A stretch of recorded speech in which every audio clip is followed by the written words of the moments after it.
Hello everyone, this is Tom Fox and I'd like to welcome you to episode 258 of the FCPA Compliance and Ethics Report. The FCPA Compliance and Ethics Report is sponsored by the Red Flag Group.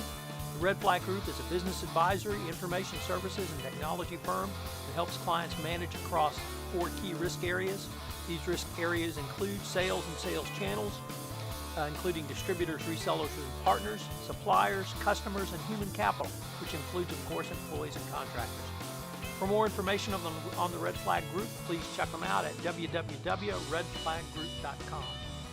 Also, if you're interested in a very deep dive into the management of third parties, using the Uno-Oil and Panama Papers as a starting point, I am putting on roundtables sponsored by the Red Flag Group in the following cities and dates. In Atlanta on June 16th, in Minneapolis on June 22nd, in Dallas on June 23rd, and in Houston on June 24th. There's information at the website, www.redflaggroup.com. All of these roundtables are free, and I hope if you're in one of those towns, you'll come out and join me. In this episode, number 258, I take a look at the use of data analytics, data analysis in your compliance program. Obviously, big data is a part of this, but I give you some ways to think through how you can specifically use data. The podcast itself comes in at about 22 minutes. I hope you'll enjoy Hello, it. everyone. This is Tom Fox again. Thank I'd you like very to much welcome for you listening. to this episode of the FCPA Compliance and Ethics Report. Today, I'd like to visit with you about the use of data in your compliance program, data analysis, big data, and how you might be able to think through utilizing some of these issues. There was a really interesting piece, a series, I'm not quite sure what you'd call it, in the Wall Street Journal earlier this year, something called the Journal Report. And it was a separate section where they took a look at chief information officers. So it was a journal report entitled CIO Network. And in this piece, they interviewed some CIOs, and then they put them together in roundtables to discuss some points that I thought were really interesting in the context of what a chief compliance officer needs to use data for, data analysis, and how you would think through using data in your compliance program. One of the first insights came from Hillary Mason, the Chief Executive Officer of and founder of Fast Forward Labs. And she said that, really emphasized that when it comes to data, many compliance officers think about using data in a monitoring sense, but in the internal audit, deep dive monitoring sense. And she really says that you need to look at more than individual data, because you need to look at what a population of people are doing. And I thought about that a lot, because I think it's a really interesting insight for the compliance practitioner on how you would take aggregate data to see if you can get trends. Certainly if you need to look at the data that one employee puts together or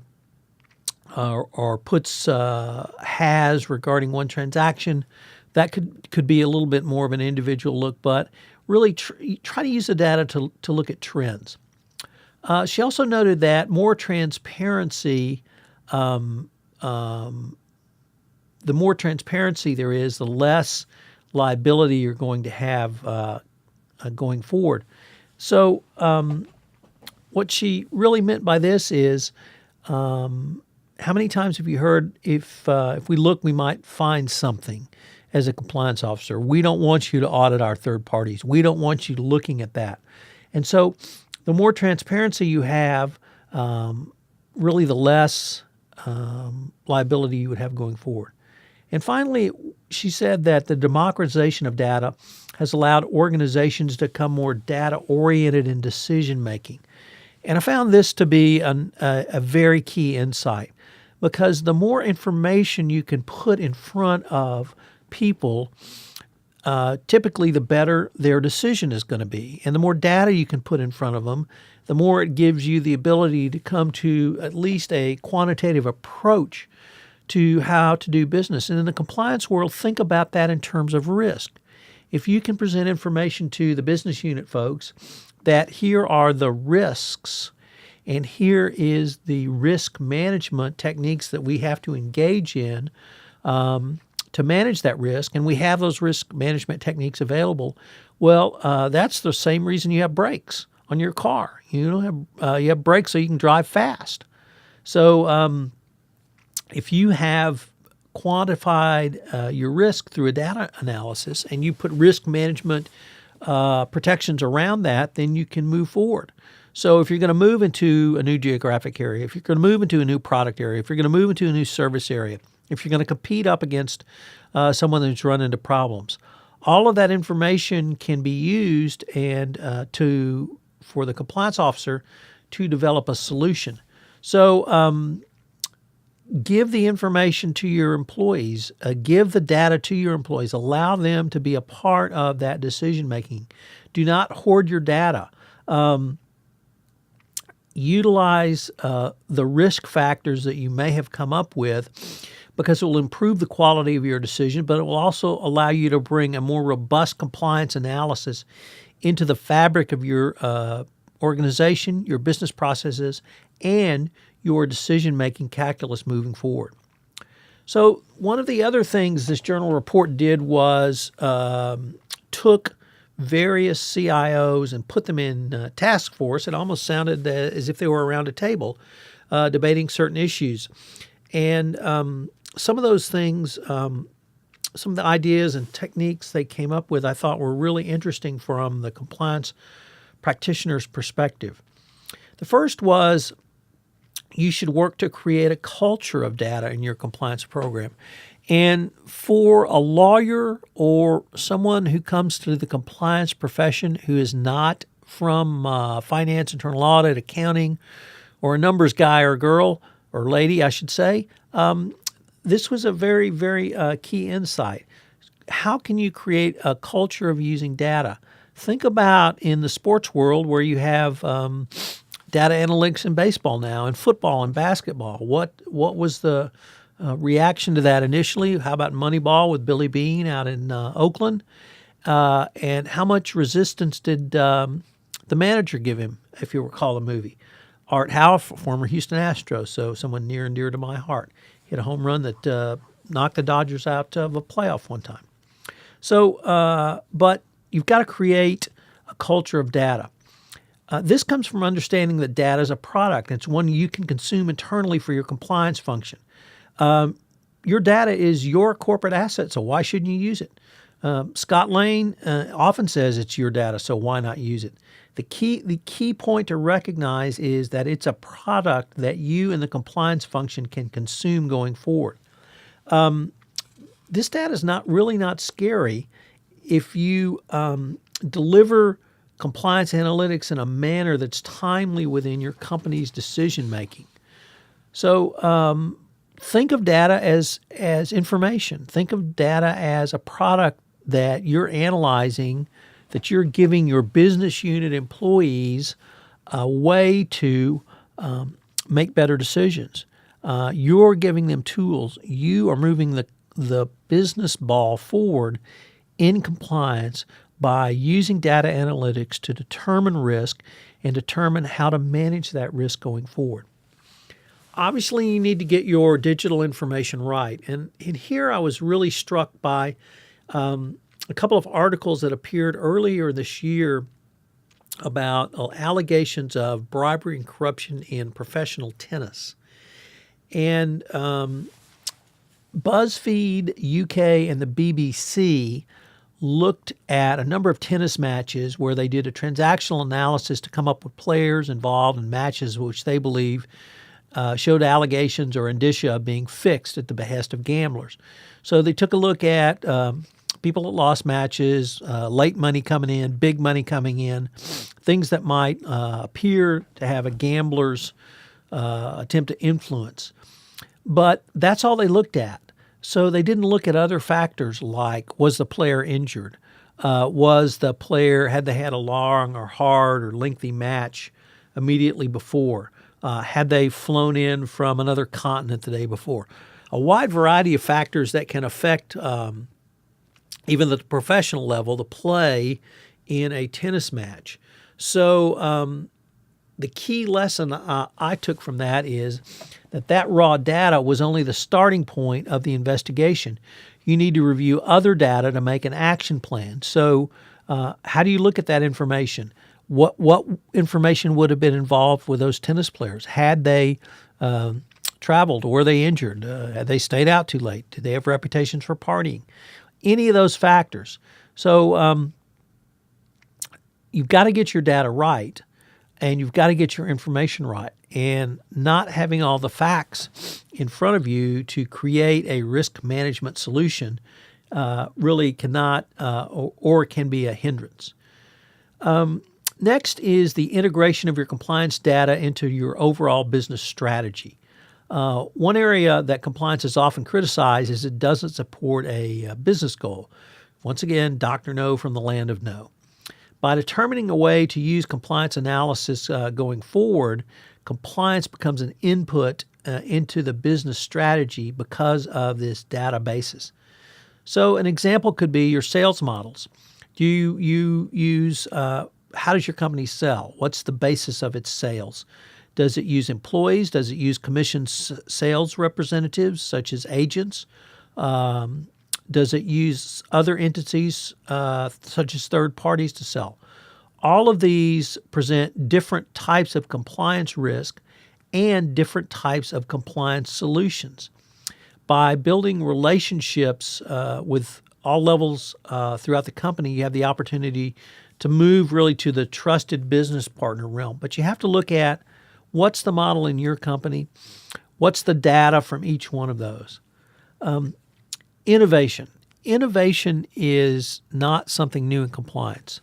I often talk about we are now at compliance 3.0. Compliance has evolved, and anyone who doesn't think it's evolved really hasn't looked at what's happened. I can point you back to 1998 with the Metcalf and Eddy enforcement action was the first listing I'm aware of a best practices compliance program. Then take a look at Opinion Release 0402, where the DOJ laid out what in that opinion release what it wanted to see in a best practices compliance program. Now move forward to 2012 with the FCPA guidance. And here the DOJ laid out the 10 hallmarks of an effective compliance program. I've certainly talked about this a lot. Many commentators have talked about it a lot. Many corporations use the 10 hallmarks as the framework for their compliance program. But even as recently as April, compliance evolved yet again. And that evolution from the Department of Justice came in the form of the guidance around the pilot program. Now, the pilot program, of course, dealt with things such as self-disclosure and your internal investigation in cooperation with the Department of Justice. But one component of that was the remediation of your compliance program. And in those, in that part 3C prong of the pilot program guidance, they talked about things like, is your chief compliance officer and compliance function, are they compensated at an equivalent rate for similarly situated employees in your corporation? Do they have the opportunity to advance as other employees do? And then most interestingly, how effective and how much training and ongoing certification do your compliance function, your chief compliance officer, your compliance employees have going forward? So to say that compliance has not evolved, I really think belies the facts of what has happened over the past now, I guess, 18 years, certainly. Since I've been involved in directly in 2007, we've had several iterations. Using data is one of the innovations that many compliance companies are pointing to. Whether you believe it's because it's your data, whether it's one more tool you can use, it's something that you need to be considering going forward. I talk about my friend Stephen Martin, a partner at Arnold & Porter, and one of the things he advocates is having a a roadmap or a compliance plan program outlook of 1, 3, and 5 years, and having this data available and using that data to map out where you might be going, where your sales might be going, where your products might be going, where your new markets might be going. Are you going to go into any new geographic areas? Are you going to begin doing business with foreign governments? All of those things you can use from a data perspective and a technological and data analysis perspective to help you design your compliance program. So just as design thinking is a key to avoid getting stuck in a specific paradigm, I think if you will consider using data, it can help you really make some quantitative arguments that you haven't been able to make from the compliance perspective before. We've all made the qualitative arguments. We've all made the arguments that if we don't do this, the potential cost could be, if we don't do X, potential cost could be Y. If we don't do this, the potential cost will be that. But here, if you use the data as really these CIOs have talked about, it will give you a way to take to the business unit and take to the people who are actually out there making direct sales, information that can help them make a sale. Because if the risk management cost for utilizing a specific or sales model is going to be higher, that's something that they need to know. If there's a risk on the business side of a request of a bribe, well, maybe you need to deliver training to those employees on how to resist a bribe. Have you talked to your employees about going into certain countries in West Africa where they may be shaken down at the border? Finally, you need to practice transparency. And remember that having this data, democratizing this data, allows you to become more data-oriented. Don't hoard your data. Make it available to those who are on the front lines making decisions. So really some interesting stuff from CIOs that I think CCOs can use going forward. So now let me turn to some specifics of using big data. And I often wonder, what are some of the characteristics of big data? Well, one characteristic, it's big. It means it's a lot of storage space taken up. But it can be messy, and it can be unorganized, and it can be unstructured. So the first thing you have to be able to do is get a mechanism which allows you to look at various types of unstructured and even structured data, but that's in a very, very large format. So the way to use it, I think, I found was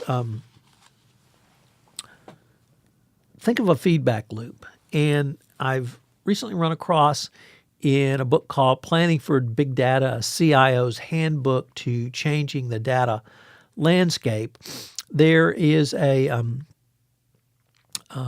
way to think through utilizing a big data from military, and that's the feedback loop, OODA feedback loop. And it allows you to collect the data, and then it allows you to insert that data into your decision making in a way that is almost a continuous loop. So the data that you put in place leads to more data and in a way that you can incorporate. So let me give you some examples of that. So say your sales model is commission sales agents, and the data shows that your commission sales agents are in a range of commissions of 5 to 15%. Well, one thing you probably are going to be aware of is the general range of commissions of others in your industry, whether that comes from the third parties, whether it comes from industry gossip. That's one thing that typically is not hidden very well. So, but it turns out that your range is higher. Well, so the questions you would ask are why are your range of commissions higher? And then does that give you the propensity for having any problems down the road of alleged bribery and corruption? So, and then as you get more data into that, you can feed back to putting that into your contracts for business unit representatives going forward. And when you tell business unit guys, I think our commission rates are too high vis-a-vis the industry standard, and they lower those commission rates, typically that's something that the business guys are going to respond to favorably. So you can use the big data going forward. It's in a feedback loop so that once the data comes back in, you can implement the solution around that. That's certainly a part of a monitoring solution.